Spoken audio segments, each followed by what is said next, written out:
Brand new Wasaga Beach sign. It's the 29th of June, 2022 AD.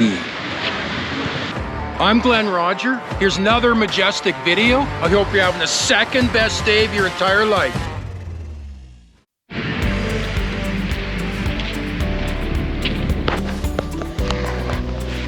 So here we are in Wasaga Beach, which is about an hour drive north of Toronto.